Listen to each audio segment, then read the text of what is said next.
Buenas tardes. Pues tenemos el placer, el gusto de tener con nosotros a Eduardo Torres Dulce. Recuerdo el día que le llamé y le pregunté, Eduardo, mira, me gustaría que participases en un evento de arbitraje. Y claro, me decía, ¿de arbitraje? Pero en cuanto comentamos de qué podía tratarse y demás el tema, pues enseguida, como detrás estaba el cine, y algo de cine, como todos sabéis, sabe, y es gran experto. No sé si mantienes todavía programa de radio. Sí. Y bueno, yo creo que merece la pena mucho tener la suerte de contar con él. Le agradezco mucho el esfuerzo porque las agendas yo sabía que estas fechas son complicadas. Hay un congreso en Valladolid y otra serie de circunstancias, con lo cual sí que os ruego que le deis un fuerte aplauso, que ha conseguido venir y ahora nos toca disfrutar de tu actuación, que estamos todos deseando que nos cuentes cosas. Tienes el micrófono. Tengo el micrófono. Bueno. Hola, buenas tardes. Gracias a Javier y a la organización del Open de arbitraje por permitirme estar aquí esta tarde. Es verdad que cuando me dijo que tenía que intervenir en un foro de tradición y tan especializado como el arbitraje, dije, mira, Javier, has venido a la persona directamente equivocada. Luego ya con el anzuelo de lo del cine, pues ya con esto me convenció más, sin ningún género de dudas. Sé que ha tenido una actuación gloriosa como Don Corleone esta mañana, me han dicho, con lo cual va uno ya de postre, hablando en términos de mus, de todas las actuaciones magníficas que ha habido, esta idea genial de hacerlo alrededor del cine, ¿no? Así que muchísimas gracias por permitirme estar aquí con todos ustedes esta tarde. Mi amigo Antonio del Moral, que imagino que estará en las salesas a estas horas de la tarde, no pasándolo tan bien como nosotros, en la Sala Segunda del Tribunal Supremo, suele decir, cuando da una charla, y le cito con el copyright a estas horas, que tienes dos objetivos. El primero, no despertar a quien está dormido, y el segundo, conseguir que no se duerman los que aún están despiertos. Como aunque sea un poco tangencialmente disfrutado del catering, aquí me han dado de comer, en Valladolid no he conseguido comer porque me he venido antes, vamos a ver si consigo esos dos objetivos que me indica la sabia decisión de Antonio del Moral, ¿no? Voy a hacer reflexiones estrictamente personales y me perdonarán ustedes si seguramente no son muy especializadas, pero sí de la visión que uno ha tenido a lo largo del tiempo de lo que es el arbitraje en términos generales, es decir, un poco de la filosofía del arbitraje o de lo que yo veo del arbitraje, y lo vamos a salpicar con tres secuencias cinematográficas y un epílogo final del que no voy a decir absolutamente nada, pero que tiene que ver con And the Oscar Goes To, ¿no? Al principio era quién gana el Oscar y después con esto de lo correcto, pues ya, hombre, es que esto de ganar significa que hay perdedores, el Oscar va, pues siempre pierde alguien, ¿no? Todo para el vencedor y nada para el segundo, sin ningún género de dudas. La primera reflexión que me gustaría llevarles a cabo a ustedes es que los que nos movemos en el mundo del derecho olvidamos con bastante frecuencia que el derecho surge pura y simplemente por la necesidad de arreglar conflictos. Es decir, perder la perspectiva de que el derecho sirve para algo más que no sea arreglar conflictos, me parece que es un error ciertamente notable. Y eso nos lleva inevitablemente al pacto social. Y del pacto social con la renuncia de derechos, de garantías, eso llevó inevitablemente a la constitución de los tribunales, a que los conflictos sociales, individuales y colectivos se arreglaran mediante jueces y tribunales imparciales e independientes y la constitución del Poder Judicial.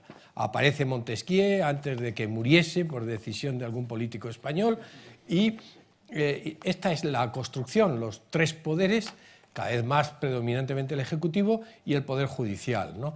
Entonces, la función del arbitraje, cómo ha rebrotado, cómo nace desde mi punto de vista, ¿no? Pues evidentemente, sin ningún género de dudas, por una doble conexión.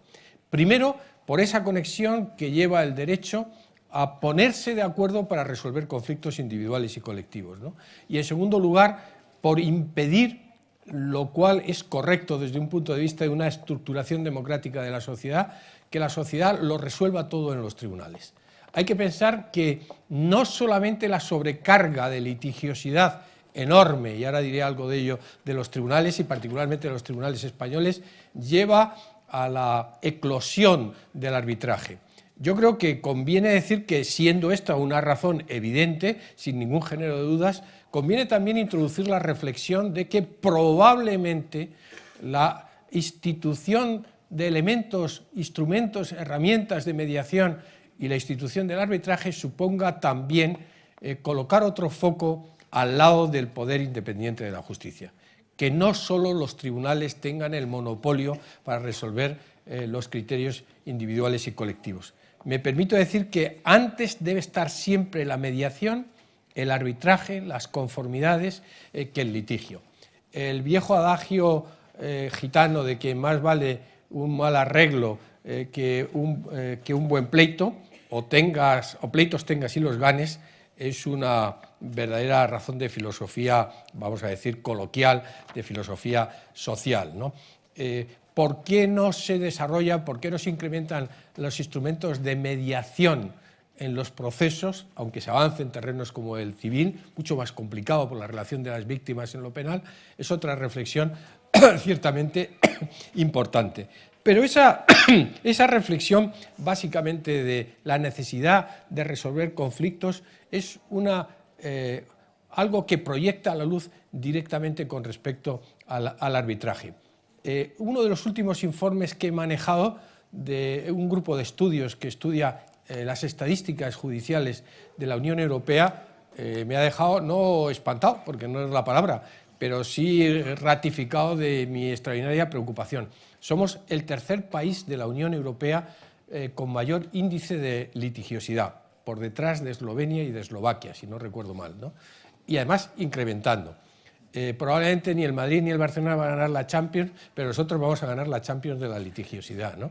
Y uno reflexiona al hilo de esa reflexión que les he dicho yo anteriormente, somos un país tan complicado, tan conflictual, como para que el índice de litigiosidad de los tribunales siga una curva ascendente sin ningún receso en ese criterio de ascensión de la litigiosidad.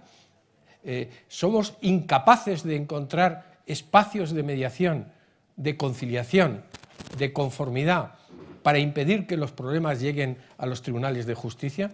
Los tribunales de justicia, cada vez peor dotados en términos tecnológicos de infraestructuras, con un ordenamiento jurídico que el ordenamiento jurídico penal español es probablemente el peor de Europa, el más farragoso, el más lleno de referencias extrapenales, con unos índices de duración de los procesos muy superiores a los europeos en términos generales. Nada de eso provoca de alguna forma que las partes acudan a instrumentos de mediación, de arbitraje, de decisión. Seguimos confiando en que, bueno, de alguna manera ya nos veremos las caras en los tribunales, ya lo decidirán los tribunales, todo lo debe de decidir los tribunales, desde los impulsos políticos hasta los conflictos sociales, laborales, las relaciones con la administración contenciosa administrativa e incluso las infracciones de tipo penal. Todo debe estar en las leyes, todo debe estar regulado en las leyes de naturaleza puramente procesal. Esa reflexión hace que veamos que no somos una sociedad moderna, que no somos una sociedad madura, porque las sociedades modernas y maduras, básicamente las escandinavas, las del norte de Europa, tienen precisamente los índices de litigiosidad más bajos y los instrumentos de mediación y de operatividad tecnológica en los tribunales más altos. Cuando se compara la inversión de presupuestos en la ratio de PIB, estamos a la cola en términos de justicia. Pero cuando establecemos la ratio de comparación entre la inversión en salarios, nóminas de la Administración de Justicia, infraestructura y de tecnología, los países escandinavos invierten en 30-40% y descendiendo en nóminas y en 60-70% en infraestructuras y tecnologías. Aquí estamos al revés, absolutamente al revés, lo cual dice mucho de la burocratización de la justicia y de la incomprensión para los que estamos fuera porque no se operen todavía con mayor eficiencia estos instrumentos tan importantes, entre otros las cortes de arbitraje, los tribunales de arbitraje. Me gustaría decir una segunda reflexión importante respecto de los tribunales de arbitraje. Les he dicho que la razón fundamental es la resolución de conflictos. También me gustaría decir que, aunque desde la desaparición del Ancien Régime, la aparición de la codificación, con las diferencias del árbol anglosajón, las normas mucho más vagas, no imprecisas, pero sí más abstractas del common law frente al civil law, nos encontramos con que pura y simplemente en el fondo del arbitraje, en los tribunales de derecho también, pero en el fondo del arbitraje hay una noción que se olvida con bastante frecuencia, y es la noción de equidad. Parece como si la noción de equidad, que da su sentido a la norma jurídica, al ordenamiento, básicamente a la institución del arbitraje, se estuviera perdiendo.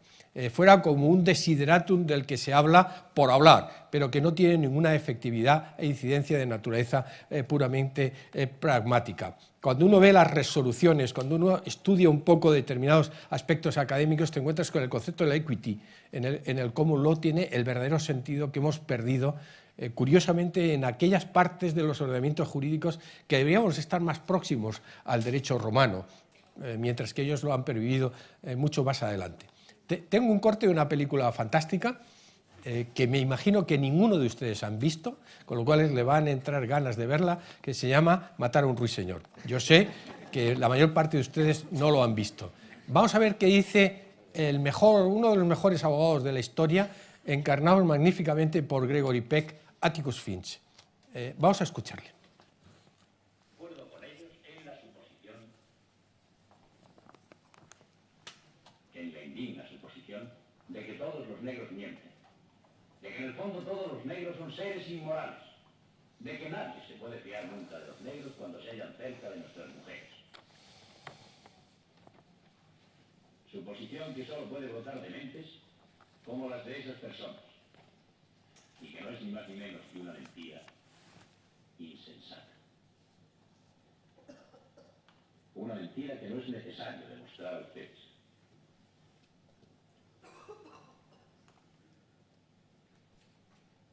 No obstante, a un negro humilde y respetado, porque ha tenido la incalificable osadía de sentir compasión de una mujer blanca, no se le puede aceptar su palabra contra la de 2 seres de nuestra raza.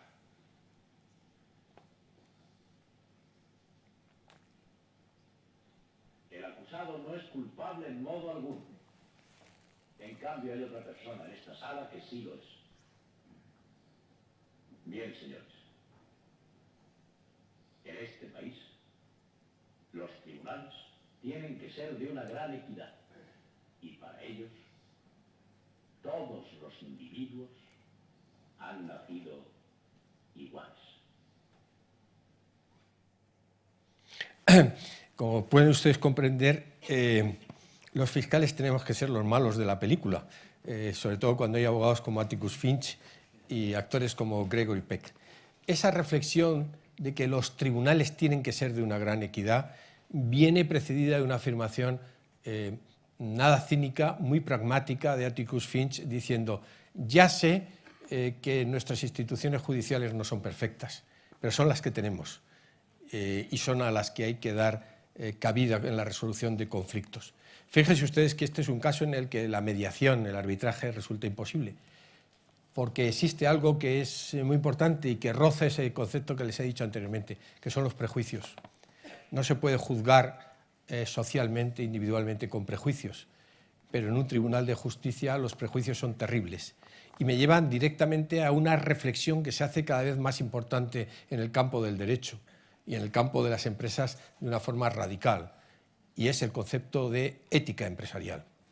Ese comportamiento ético que lleva a los planes de control, funcionamiento, de compliance.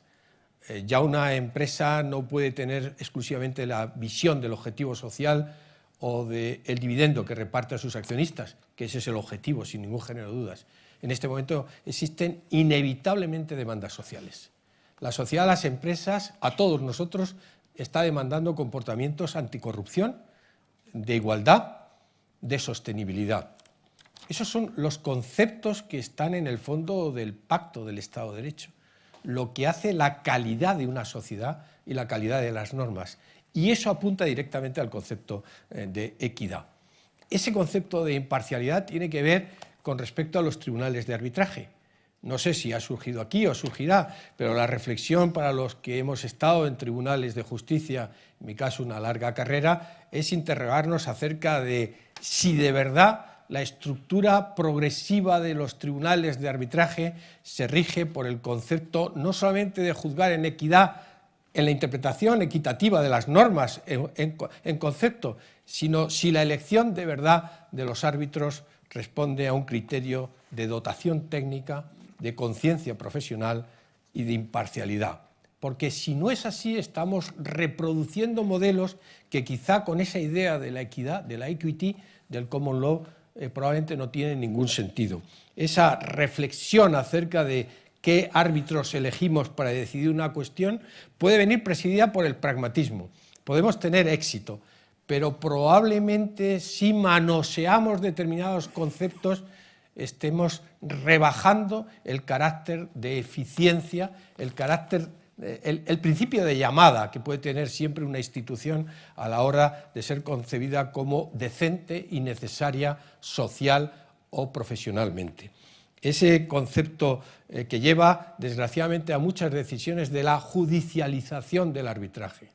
Si evidentemente tener que ir a un pleito es un fracaso social, individual o colectivo, pleitos tengas y los ganes, que decía, he dicho el adagio gitano, el hecho de que la resolución de los árbitros haya que judicializarla a un tribunal y posteriormente, y tenemos algún caso próximo en esta ciudad, decididamente intervención en lo que es un terreno que nunca debería de ser, en definitiva, la convulsión de lo judicial en el arbitraje provoca una reflexión acerca de si esta institución no merece dar una vuelta y volver a los orígenes éticos de equidad, de eficiencia y de recurrir a ella porque es mucho mejor que la judicialización con ese índice creciente de litigiosidad.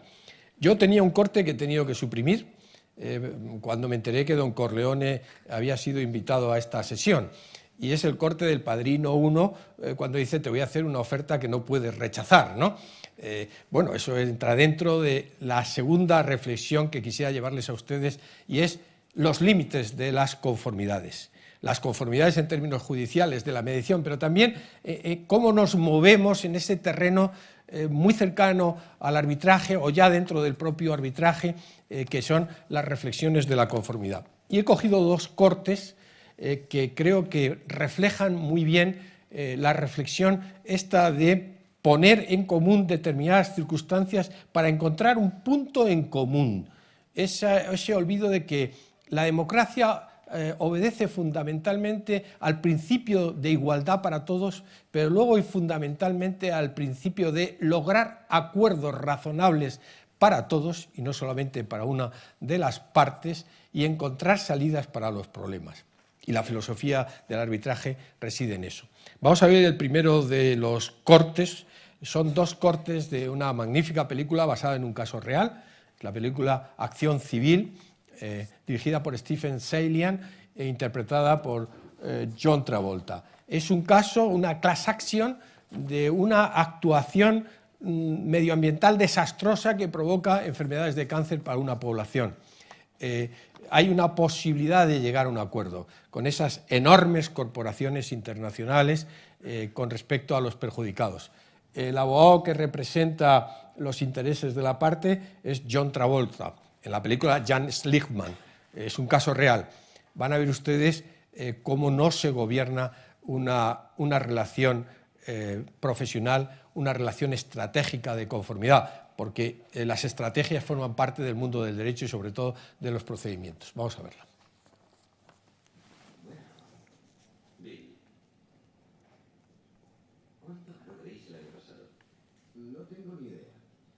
Pero me da la impresión de que 198 millones de dólares.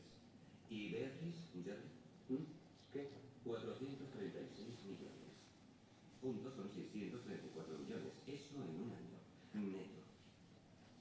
Bien, eso ganaron. ¿Qué creéis que deberían pagar para compensar a las familias y proporcionarles una seguridad económica en el futuro? No te olvides de ti. Para compensarte a ti. Y para que no vuelva a ocurrir nada parecido. 25 millones en efectivo.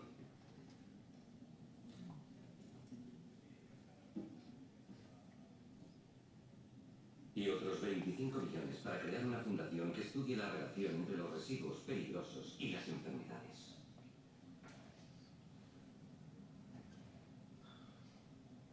Y $1,5 millones anual para cada familia durante 30 años.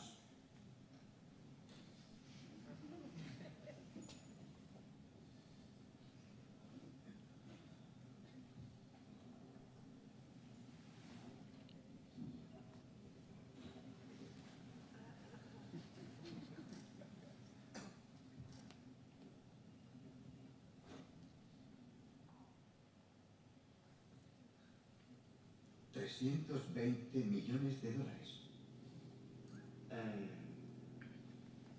¿Puedo hacer una pregunta? Todos tendréis preguntas. ¿Qué quieres saber, Sherry? ¿Puedo quedármelo?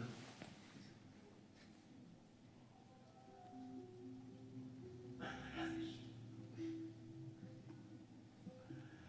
Disculpe.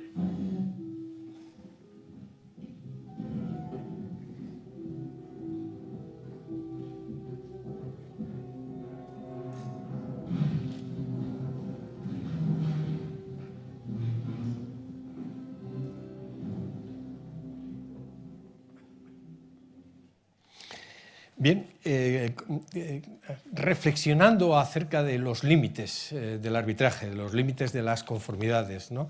La irrupción de máximos, el planteamiento de cosas que necesariamente no se pueden aceptar porque no son equitativas, ni en términos generales ni en términos relativos, que determinados conceptos, por decir de alguna forma, de impulsión de medidas de reflexión de beneficencia con respecto a las víctimas van más allá. Esa reflexión acerca de que el instrumento del arbitraje tiene una finalidad, tiene unos instrumentos, unas herramientas, pero también tiene unos límites. Esta reflexión, cuando se lleva directamente casi al límite de los tribunales, es lo que nos ofrece esta siguiente magnífica secuencia de Civil Action. Están esperando la decisión del jurado los dos abogados. Los tres abogados, Jeremy Feicher, que es Robert Duvall, qué personaje, que pasa de ser de consigliere de un mafioso a abogado defensor de una multinacional, y el personaje de Travolta. Van a ver ustedes la extraordinaria tensión, pero sobre todo, qué es lo que late a la hora de plantear las demandas para intentar llegar a un consenso. No estamos en el arbitraje, pero sí en la filosofía de las ofertas en las que nos movemos dentro del arbitraje. ¿Tú qué opinas? ¿Es buena señal que tarden tanto o todo lo contrario? ¿Para quién? Para mí, claro. Nunca se sabe, ¿verdad? Puede significar cualquier cosa. Por ejemplo, que hacer de jurado es más divertido que ser cartero. ¿Es mala señal para vosotros? ¿Tú crees? Esta es mi apuesta. Culpable, inocente. Eso van a decidir. Y ahí no influirán fechas, niveles de agua, ni ninguna de esas mereces. Que de todos modos nadie comprende. Lo que importará al final serán las personas. Has encontrado a alguien que vio cómo él vertía residuos. Pero no tienes a nadie que me viera a mí. No. ¿Tú por qué apuestas? Reconocerán la verdad. La verdad. Oh. Creía que hablábamos de un tribunal de justicia.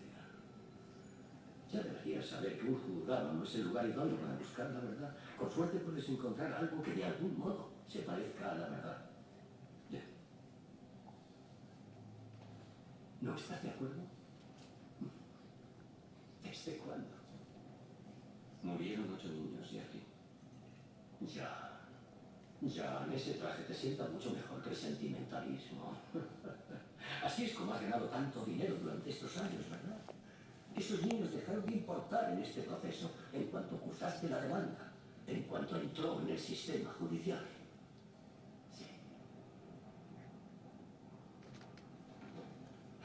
Sí, ya lo sé. Te gusta el juego, te gusta apostar fuerte, esa es tu profesión, ¿eh? ¿Qué tal si ponemos a prueba tu renacida confianza en la rectitud de los tribunales con una apuesta arriesgada? Si es una oferta de acuerdo, no es suficiente. No es lo que me han dicho. Ah, vaya, no sé cómo me lo has hablado. Con Hacienda. Han embargado cualquier posible acuerdo para poder recuperar más de $2,5 millones en impuestos pendientes. Está bien, veamos. ¿Qué te parece si le añadiera 6 ceros a esta cifra? Exacto, serían $20 millones. Eso cambiaría el cariz de las cosas en lo que se refiere a la justicia y a los niños fallecidos. Si de veras quieres plantear una oferta de acuerdo, reunamos las partes y hablemos seriamente. Las partes decisorias están aquí. Tienes ante ti al señor Beatriz. Yo no tengo que llamar a nadie, ¿y tú? Solo es tú y yo. Somos como reyes. Somos reyes. Desde nuestro castillo podemos decidir el destino de los demás y contamos el dinero en nuestra contaduría.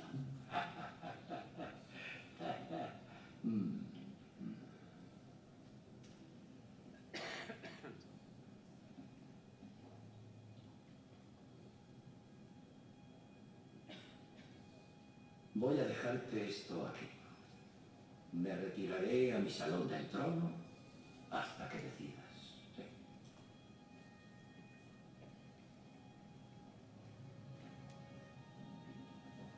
Si realmente buscas la verdad, acude a donde está, a las profundidades de un pozo sin fondo.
Bueno, se puede hacer todo un análisis y reflexión acerca de lo que significa negociar antes de llegar a los tribunales y de negociar dentro ya del sistema judicial, de plantearnos la reflexión de si lo que se busca es la verdad o encontrar una aplicación justa.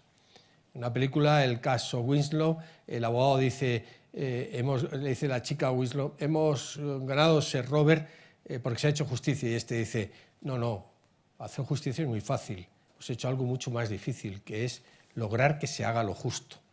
Esa es una de las finalidades indiscutibles del arbitraje, fuera de los tribunales de justicia, esta reflexión acerca de intentar encontrar la verdad como cosa ética básica fundamentalmente, desborda lo que es el concepto propio del derecho y propio del arbitraje.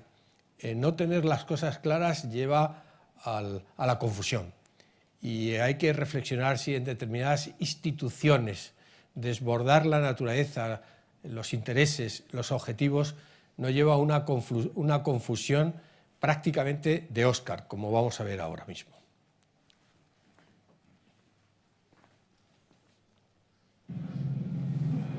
The Academy Award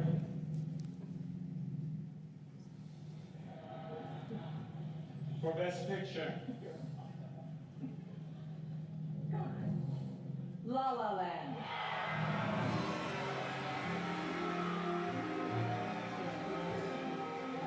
La La Land has 14 Oscar nominations this year and is tied for the most nominated movie in Oscar history.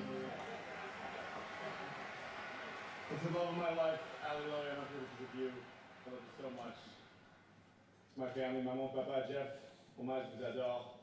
Matt Pluff, you kicked this off. And Damien Chazelle, we're standing on your shoulders. We lost, by the way, but, you know. I'm sorry. No. There's a mistake. Moonlight, you guys won Best Picture. This is not a joke. I'm afraid they read the wrong thing. This is not a joke. Moonlight has won Best Picture. Moonlight, Best Picture.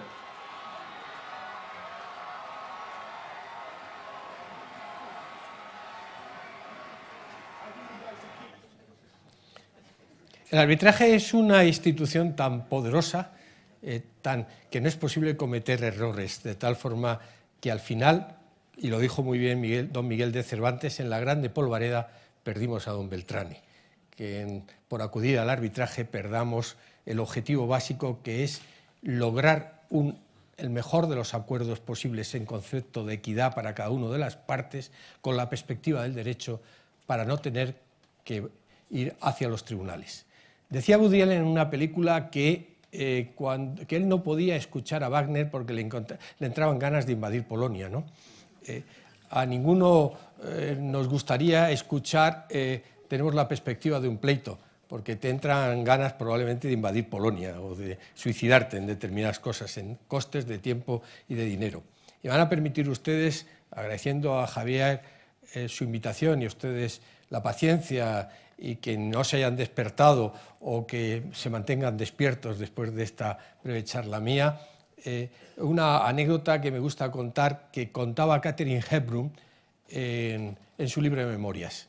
Kate contaba que era muy amiga de Felix Frankfurter, para mí uno de los grandes juristas norteamericanos y probablemente mundiales. Comprenderán ustedes que alguien que es de profundas convicciones liberales, que es juez de los Estados Unidos, de la Corte Suprema de los Estados Unidos, e íntimo amigo de Katharine Hepburn, solo merece admiración y envidia, por lo menos por mi parte.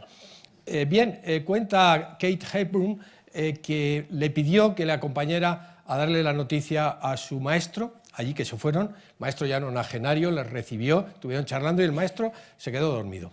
Estaban en el jardín y Frankfurter le dijo a Kate, vámonos, el maestro se ha quedado dormido, cosas de la edad. Le dio un golpecito y dijo, maestro, ya sabe que me han nombrado como juez de la Corte Suprema de Estados Unidos. Nos vamos, muchas gracias por recibirnos. Abrió los ojos el maestro de Frankfurter y le dijo, sí, Félix, enhorabuena, no has hablado de otra cosa en toda la tarde. Bueno, se despidieron, echaron a andar y se oyó la voz cascada pero firme del maestro de Frankfurter que le decía, enhorabuena, Félix, me alegro mucho, pero recuerda, necesitamos orden. Frankfurter, que era un gran liberal, se volvió a Kate y dijo, qué lástima, mi maestro, pedirme a mí orden. Siguió andando y se oyó la voz del maestro de Frankfurter, cascada pero muy firme, que decía, Félix, recuerda, necesitamos orden, pero no demasiado orden. Esa es la función del arbitraje. Muchísimas gracias. El tribunal esperará una respuesta.